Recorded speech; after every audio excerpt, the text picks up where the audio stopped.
Elijah Marcus Revas, better known as the Hermit of the Superstition Mountains, 1874. He's going to move off on his own up into the Superstition Mountain.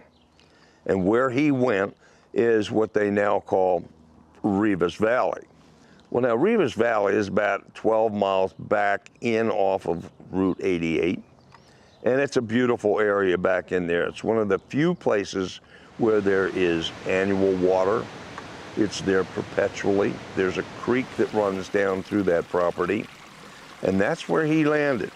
4 years later, while he's already set this place up to be a garden spot, literally. He's raising vegetables, he's raising apple trees, he has an apple orchard. We know that he's taking this produce and he's selling it to the communities that are around the area.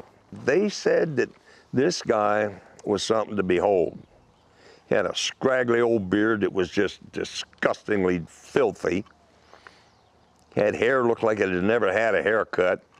And he had this propensity for when he'd wear out a pair of pants, he didn't get rid of them, he just put another pair of pants on top of that. So I guess you could pretty much know he was coming before he got there. They said that you could always spot him because he would have 8 to 15 burrows. And the way he got the name as being the Madman was that one day he was looking out over his property and he happened to see an Indian walking around. He didn't think much of him because he shot the man dead and he let him lay there. He just left him where he fell. Come a few days later, they came back with a party of braves and they started a siege on Revis's hut that he had up there.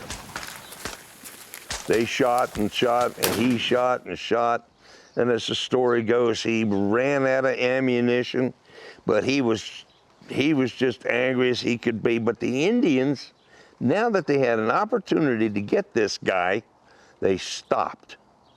And the reason they stopped was because according to the old Indian tradition, they would not fight after dark, and it was now late evening.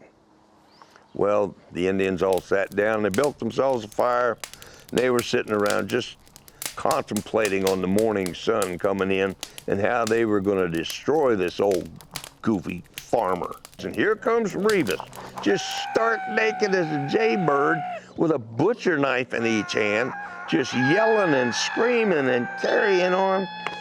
And he come running over there, jumped in the middle of that fire and just started kicking coals in the face of these Indian braves. And they started going crazy because they think he's crazy. And their other tradition says that they can't kill a crazy man or they'll have to take his place and be as crazy as he is.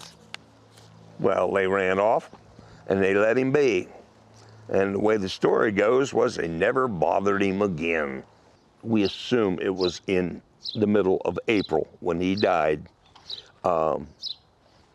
He was gone from the Superstition Mountain.